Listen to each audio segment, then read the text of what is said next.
Hello everyone. देखो भाई, ज़्यादा समय नहीं लूँगा आपका। दो क्वेश्चन बहुत ऐसे सीजीडी में पूछे जा रहे हैं, सभी को दिक्कत हो रही है इनसे। तो देखते हैं किस तरीके से हम इनको करेंगे, देखना। सबसे पहला क्वेश्चन है, एक पिता उसके 17 और 18 वर्ष के दो बेटों के खाते में 16,400 रुपये डिपॉजिट करता है। ये नहीं पता किसके में कितने करे। बोल रहा है 20 की उम्र होने पर दोनों को समान राशि मिलेगी। यदि दर 5% है तो बताओ छोटे बेटे के खाते में कितने रुपये जमा करे। देखो, ट्रिक से करेंगे तो हो जाएगा, अगर लॉन्ग मेथड से करोगे तो बहुत टाइम लगेगा और इतना टाइम आपके पास वहाँ पर है नहीं। अब देखो, 5% का मतलब होता है 1/20।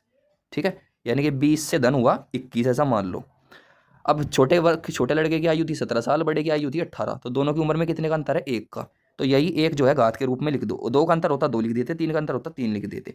तो फिर तो ये ऐसा ही हो जाएगा, 20 से 21 ही सीधा भाई, एक की घात का मतलब तो कुछ होता नहीं है। तो टोटल जोड़ेंगे 20 और 21, 41। तो 41 की वैल्यू कितनी है? आपको टोटल कितना धन था? ये रहा 16,400।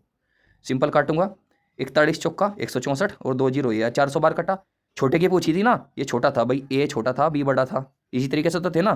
तो छोटे का 20 था तो 20 से गुणा करा दूंगा। ठीक है, 4 दूनी 8, सिंपल 8,000 रुपये आपका आंसर। ये रहा ऑप्शन नंबर 1।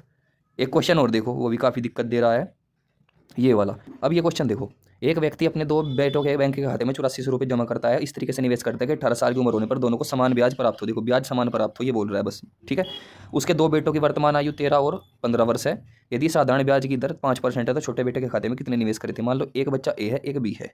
ठीक है, एक भी 13 साल का है, लेकिन मिलेंगे कब उसे? 18 साल का हो जाएगा जब, यानी कि 5 साल बाद। तो 5 साल। दूसरा है आपका 15 साल का, मिलेंगे कब? 18 साल का होने पर, यानी कि 3 साल बाद। दर है 5% की, तो 5×5 = 25% इसको ब्याज मिल जाएगा। ठीक है, 5% की दर से। और इसे भी 5% की दर से कितना मिल जाएगा? 5×3 = 15। तो रेशो में तोड़ लो, 5×5 = 25, 5×3 = 15। सिंपल। तो 5 और 3 8। 8 की वैल्यू कितनी आ गई आपकी? टोटल धन था 8400 रुपये। आपको ज्ञात करनी थी छोटे बेटे की। अब छोटे बेटे का 5 उठाकर मत गुणा कर देना। ठीक है, आपको अनुपात उठाना है छोटा वाला, 3 से गुणा कर देनी है। सिंपल मेथड से जाओगे तो बहुत लंबा पड़ जाएगा।